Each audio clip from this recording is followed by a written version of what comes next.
Не пісіріп жатсың? Бешбармақ пісіріп жатырмын сендерге. Бешбармақты жақсы көресің бе? Иә, жақсы көремін. Насып қасымна, береке берсін басымна, дастарханы бол болсын, денсаулығың зор болсын. Әумин. Рахмет, бақыт. Ата, мама, сендерге ертегі айтып келейін. Азия, сізге ертегі айтып берейін. Айта ғой, балам. Менің немерем ертегі айтайын деп жатыр. Жаңа немерем де, молодец. Айта ғой, қандай ертегі айтасың бізге? Мақта қыз. Айта ғой. Ертегі мақта қыз болды. Мақта қыз иті сапырғысқа бір мүйізді алды. Мысыға мына келісі, мысыға келмейді. Келмесе, менше мүйізімді жеп қойды. Мысық, не істейді?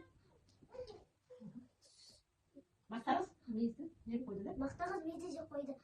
Бір уақыттан кейін мысық келді. Мақта қыз, сен мені неге шақырдың? Айтпаймын.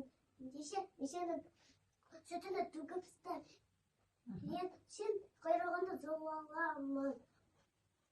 Мысық оны төгіпті, мақта қыз оның құйрығын жұлып алды. Мақта қыз құйрығымды қайтып беремін. Сен маған сүт әкел, содан кейін сен құйрығымды қайтып беремін. Жарайды. Мысық сиырға барды, сиыр маған сүт берді. Сен маған запырақ әкел, содан кейін саған сүт беремін.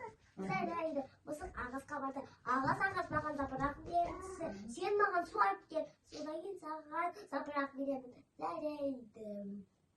Мысық қыздарға барды. Қыздар, маған су беріңдерсі. Сен бізге ағас әкеліп бер. Содан кейін саған су беремін. Жарайды. Мысық дүкенге барды. Дүкенсі маған сағыз берсі. Сен маған жұмыртқа әкеліп бер.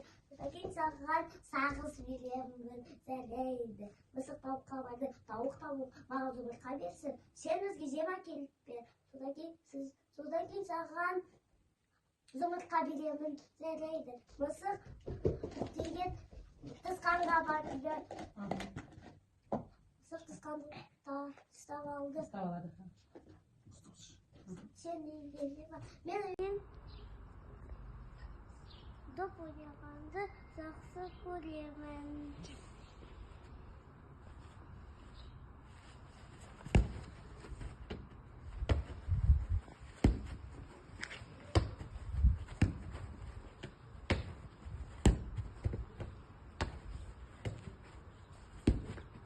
Гол!